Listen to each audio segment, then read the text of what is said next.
भारत के उपराष्ट्रपति जगदीप धनखड़ ने अपनी बात हमेशा जब की है, बेबाकी से की है, सीधे सीधे की है, सपाट शब्दों में की है। चाहे वो राज्यसभा के सभापति के तौर पर हो या उपराष्ट्रपति पद की जिम्मेदारियों को लेकर। जगदीप धनखड़ एक बार फिर एक बेबाक टिप्पणी को लेकर सारे देश में एक चर्चा को छोड़ चुके हैं। धनखड़ ने संविधान में सुप्रीम कोर्ट की भूमिका, दिल्ली हाईकोर्ट जज कैश कांड, इसे लेकर देश की सबसे बड़ी अदालत पर तल्ख टिप्पणी की और इसके बाद पूरे देश में एक बहस सियासी गलियारे में छिड़ गई।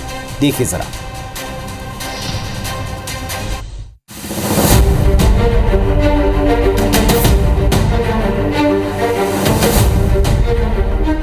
उपराष्ट्रपति जगदीप धनखड़ के सुप्रीम कोर्ट के अधिकार क्षेत्र पर उठाए गए संगीन सवालों ने देश में एक नई बहस छेड़ दी है।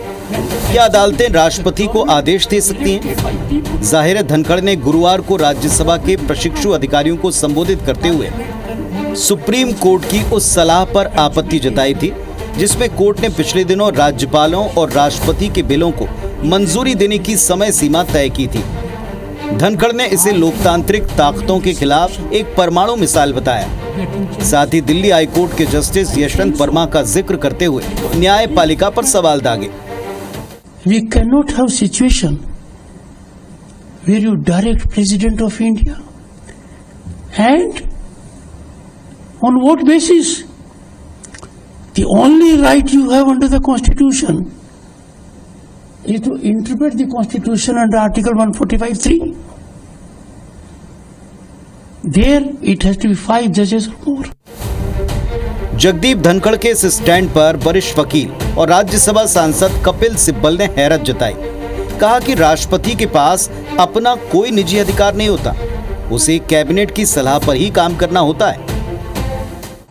जुडिशियल इंस्टीट्यूशन, चाहे वो सुप्रीम कोर्ट हो, चाहे वो हाई कोर्ट्स सारे देश में हो, उनके ऊपर आज के दिन भी अगर किसी संस्था पे विश्वास है तो जुडिशरी पे है। और मुझे ऐसा लगता है कि जब कुछ सरकार के लोगों को जुडिशरी के निर्णय पसंद नहीं आते तो फिर वो आरोप लगाना शुरू कर देते हैं। जब प्रेसिडेंट अपनी फंक्शंस करती हैं, वो कैबिनेट की एडवाइस के अनुसार करते हैं। उपराष्ट्रपति के बयान को लेकर मध्य प्रदेश, छत्तीसगढ़ की सियासत में भी सियासी बयानबाजी तेज हो गई है। कांग्रेस नेताओं ने धनखड़ के बयान को न्यायपालिका की स्वायत्तता पर सीधा हमला बताया। जी की टिप्पणी मानिए न्यायपालिका के ऊपर अनुचित है, इसको अच्छा नहीं मानते हैं।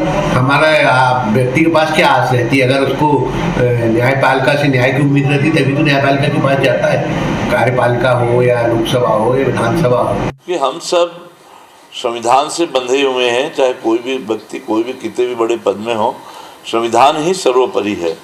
और यदि संविधान में यदि 3 महीने के भीतर महामहिम राज्यपाल को उस पर निर्णय लेना है तो वो उनको 3 महीने के भीतर निर्णय लेना चाहिए।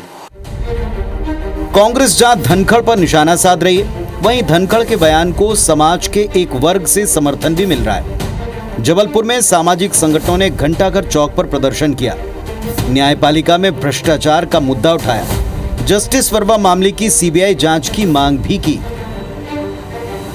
जस्टिस वर्मा का मामला हुआ, उसको आज 1 महीना हो रहा है। इसके बावजूद भी वो जो जांच हो रही है वो जांच जनता के सामने नहीं आई है। इसलिए हम लोग मांग कर रहे हैं कि जांच का रिपोर्ट जो है सार्वजनिक किया जाए। जैसे साधारण व्यक्ति के ऊपर एफआईआर दायर होता है, वैसे एफआईआर जस्टिस वर्मा के ऊपर में दायर किया जाए।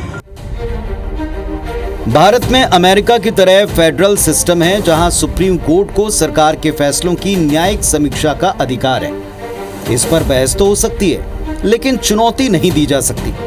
लेकिन पहले सुप्रीम कोर्ट से राष्ट्रपति और राज्यपाल को निर्देश, फिर न्यायपालिका पर उपराष्ट्रपति के संगीन सवाल।